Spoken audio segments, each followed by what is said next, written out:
जब भी हम स्टॉक मार्केट की बात करते हैं तो सबसे पहले लोगों के अंदर जो इंटरेस्ट आता है वो इंट्राडे ट्रेडिंग को लेके रहता है, या फिर लोगों के मन में मार्केट में जुड़ने से पहले एक दुविधा सी रहती है कि स्टॉक मार्केट एक ऐसा प्लेटफॉर्म है जिसमें हम बटन दबाते कुछ पैसे निकाल के ले आएंगे।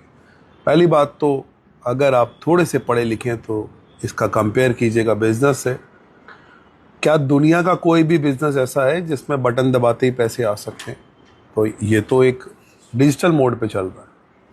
क्या दुनिया का कोई भी ऐसा धंधा है जो रोज पैसे दे सकता है? ये तो डिजिटल मोड पे चल रहा है। क्या दुनिया का कोई भी ऐसा बिजनेस है जिसमें लॉस होने के बाद रिकवरी के चांस रहते हैं? यही एक ऐसा बिजनेस है जिसके अंदर लॉस होने के बाद रिकवरी के चांस रहते हैं, क्योंकि आपका स्टॉक नीचे जाने के बाद बढ़ भी सकता है। बट ये बात 1 लाख इन्फ्लुएंसर या यूट्यूबर आपको नहीं बताएंगे, क्योंकि ट्रेडिंग करना, सिखाना या उसके बारे में बताना ही एक अट्रैक्शन है जिसको देख के पब्लिक आती है।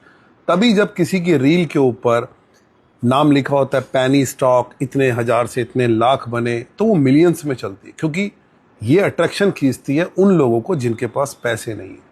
एक इंडिकेशन दे रहा हूँ, ये स्टॉक मार्केट उनके लिए नहीं है जिनके पास पैसे नहीं है।